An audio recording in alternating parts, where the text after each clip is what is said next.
"You're not invited to the wedding." Mom's text was icy, stating that Lily's family didn't want me there. I grinned and replied, "So you picked prestige over family?"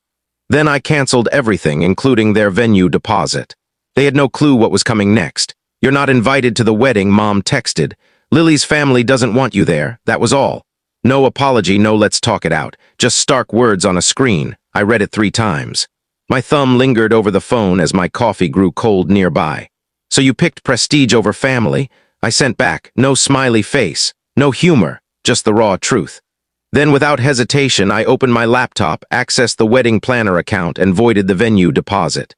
It was in my name, paid with my credit card. They didn't even know. The kicker, it was non-refundable. I closed the laptop, leaned back, and stared at the wall. I wasn't angry yet, not even heartbroken, just calm. Like a part of me had shifted to a new vantage point, observing quietly. They'd done this before, not so overt, not screaming in bold. But I felt it in their sidelong looks, in the jabs at family dinners. The way they skipped my birthday 3 years straight, blaming it on some app glitch. The way Lily became their perfect daughter while I was just Alex, always dependable, always silent. I picked out the dress shop. I secured the first catering contract. I booked the Airbnb for out-of-town guests. When Zach's parents complained the mountain lodge was too basic, I found a high-end one with lakefront views. I even built the Save the Date site. They used my design account, still had access. But now, I was a problem, because Lily's dad didn't like my vibe, because I wore dark clothes to brunch, because I questioned where the $3,000 catering budget went and didn't back off when Mom said, "Just trust us." They always relied on me, until they didn't. Now they were crafting their flawless family portrait without me, polished grins, curated bliss. No Alex, just the ones who fit the frame.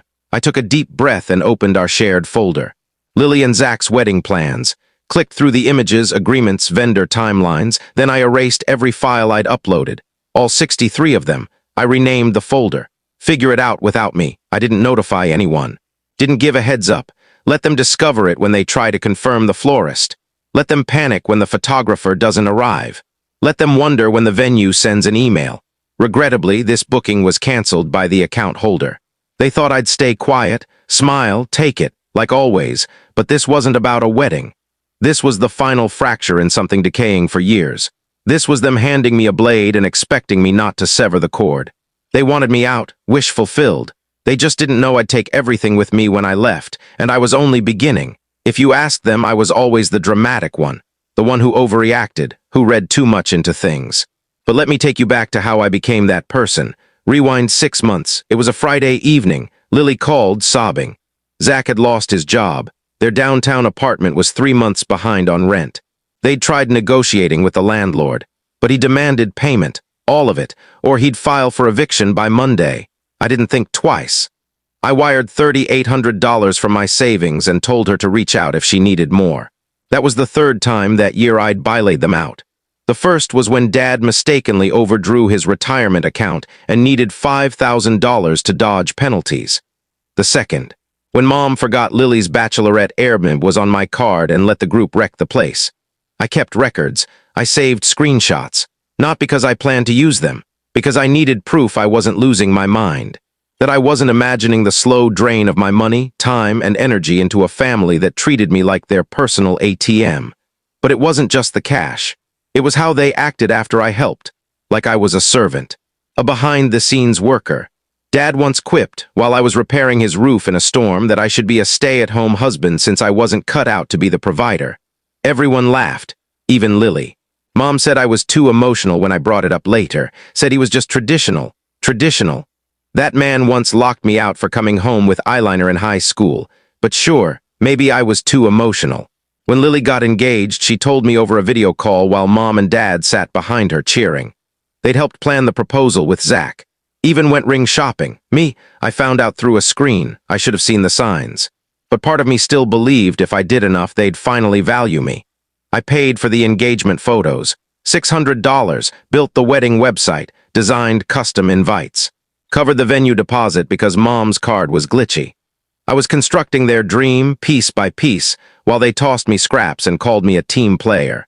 Then the text started, first from Aunt Clara. "Heard you're not invited to the ceremony. Is that true?" Then Uncle Mark, "Did you upset Zach's dad? Just wondering." And finally the social media post that shattered me. A picture of Lily, Zach, and my parents standing by a barn glowing with string lights. The caption, "So proud of our family, excited for the big day with the right people by our side." The right people, I wasn't even mentioned. I scrolled through the comments. One of Lily's friends wrote, "Will Alex be there? He's always so funny." Lily replied, "We're keeping it intimate, just those we trust, just those we trust." That night I didn't sleep. I reviewed every receipt, every email, every time they called me selfish for asking to be repaid. And I realized something. I was the only one in this family who gave without expecting anything, and the only one who got nothing in return. A week later, a group text arrived. "Hey family, can everyone chip in for Lily's bridal shower decor? Alex, since you're great with websites, can you make a page for our VIPs? Love you." I didn't respond. 10 minutes later, Lily messaged me privately. "Can you do this one thing without being difficult?" So I did something else. I logged into the venue account and requested a refund of the $2,500 deposit. Technically non-refundable, but I'd added wedding insurance as a precaution. A small detail they overlooked. They refunded 90% after I cited a family dispute. Then I went into the design platform and deleted every graphic I'd created. Invites, seating charts, welcome signs, gone. I made one new file and named it, "Ask Zach's dad to handle this," and shared it with the whole family. That's when it exploded. 3 hours later, Mom called frantic. "What are you doing? Do you know how this looks?" I said, "I do. That's why I'm doing it." Then Dad called. He went straight to shouting, "You've always been jealous of Lily. That's what this is. You can't stand her having a better life." I held the phone away and hung up. That night my phone lit up. Lily posted a cryptic story online. "Betrayal always comes from those you trust most." Then Mom shared a photo of Lily crying, captioned, "Nothing hurts more than your own brother trying to ruin your special day." People started messaging me. Friends, cousins, some asked, "Are you okay?" Most didn't. They just said, "Why would you sabotage her wedding?" I didn't answer any of them. Then I got the package. A plain envelope, no sender address. Inside, a printed screenshot. A private chat from Lily's group with her bridesmaids. She was laughing. "We'll get Alex to cover the cake too. Just guilt him about being the only brother. It always works." Another message. "Zach doesn't even like him. Says Alex gives him bad vibes, lol. One more, he won't be at the wedding. I'll make sure. Watch." A sticky note was attached, in handwriting I recognized. "You deserve better." K, I didn't know who K was, but I'd find out. And when I did, everything shifted. Because K had more than screenshots. K had recordings. And the moment I heard them, I knew exactly what I'd do at Lily's rehearsal dinner. The rehearsal dinner was at a fancy vineyard half an hour from town. They called it rustic elegance. I called it a pricey scam with overpriced wine and lights pinned to trees. But I showed up. Dressed sharp, calm, ready, because I didn't come to dine. I came to end the charade. I walked in as they were toasting. Lily was mid-laugh. Zach had his arm around her. Dad looked uneasy. Mom avoided my gaze. They didn't expect me. That was clear. I was supposed to be the antagonist in their story, the jealous brother who ruined it all and couldn't let go. But I wasn't jealous. I was done. I walked to the front of the room. "Sorry to interrupt," I said, tapping a glass. The room went quiet. Someone laughed nervously. Lily frowned. I pulled a small speaker from my pocket and set it on the table. Then I held up a USB drive. Zach stood. "What are you doing?" I looked at him. "Giving you what you deserve." I pressed play. The speaker crackled, then a girl's voice. Lily, laughing. "We'll get Alex to cover the cake too. Just guilt him about being the only brother. It always works." The room froze, jaws dropped. Someone gasped. A fork hit the floor. I didn't blink. Another voice. Another message. "Zach doesn't even like him. Says Alex gives him bad vibes, lol." Zach paled. Lily reached for the speaker. I stepped in front of it. "Sit down." It wasn't a suggestion. Then the final clip. Lily again, smug and low. "He won't be at the wedding. I'll make sure. Watch." I hit pause, looked around. Any questions? Zach opened his mouth, then closed it. Dad stood, furious. "You think this is okay? You think?" "Sit down." I cut him off. And for the first time, he did. I turned to Lily. "I spent over $11,000 on this wedding. I built your website, booked your venue, paid your florist. I did it because I thought, foolishly, this was family." Lily was trembling. Tears streaked her face. "You don't get it." "No," I said. "You don't. You never did. You didn't want a brother. You wanted a bank account." Then I pulled out a folder, printed copies, screenshots, all the texts from her. Mom, Dad, the payment receipts. The invoices I covered. The ones I saved when they forgot. The group chat where Lily called me the family's free wedding planner. I handed them to Zach. "Still want to marry her?" I asked. He stared at the papers. No response. Then someone stood from the back, a woman in a gray jacket. She wore a badge and held a phone. "Hi, everyone. Sorry to interrupt," she said. "I'm Kristen. Alex and I used to work together. I also run a digital forensics firm. Alex asked me to verify some files." She looked at Lily. "And to confirm they're real," she held up her phone. "This audio, it's 100% genuine. No edits, no tampering. Pulled from a chat backup linked to your old number. Don't worry, I have the metadata too." Lily's jaw dropped. Mom gasped. "Is this a prank?" Dad shouted. Kristen smiled, not at all. Then came the twist. Zach turned to Lily. "You said Alex was the one who threatened you, that he was unhinged." He held up the printouts. "You lied." She grabbed for his arm. "No, Zach, I just don't touch me." Then the room exploded. My aunt stood, yelling. A glass tipped over. Mom tried to speak but faltered, and I just stood there, silent, composed, watching it collapse. When the chaos peaked, I spoke one last time. "I'm not coming to the wedding. You already decided that. But now you'll do it without my money, my help, or my silence." I turned to my parents. "You cut me out the moment you realized I wouldn't be your puppet anymore. So I'm cutting the ties too." And as I turned to leave, Zach spoke. "I'm calling it off," he said.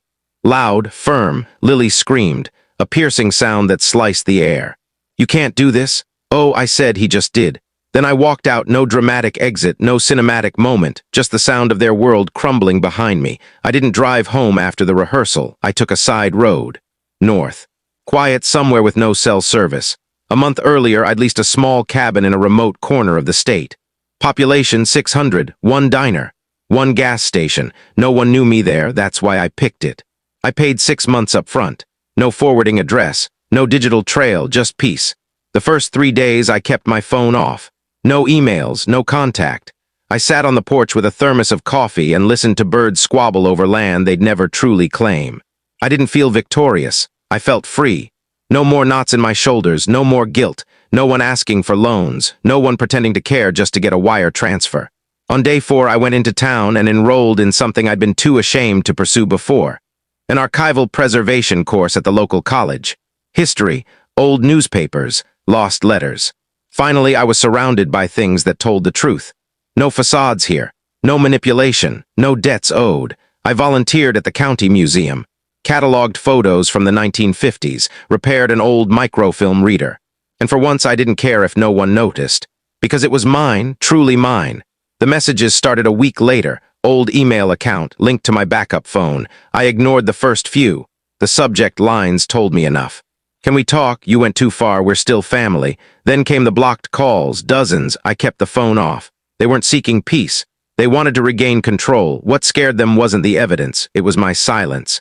They couldn't stand not knowing my next move, because for the first time, they weren't in charge. 3 weeks later, a court notice arrived at my old address. Apparently, Dad tried to sell part of the family property. What he didn't know was that I'd locked the deed 2 years ago after he tried to remortgage it without my approval. I'd left it in legal limbo, waiting. He triggered the clause himself. Result, his deal fell apart. His buyer walked. And he faced a fraud investigation. Not because I caused it, because I didn't stop it. I didn't write a blog, didn't post a tell-all, didn't share screenshots in the family chat. I just disappeared. No birthday calls. No financial rescues. No next time, and that's what truly broke them. Because narcissists don't fear consequences. They fear being irrelevant. They fear a stage with no audience. One morning, I went to the post office. Not for mail, just a small package I'd ordered. Behind me, someone was on the phone, said something like, "I heard Lily's fiancé bilaid before the wedding." Apparently, her brother vanished too, took all his money with him.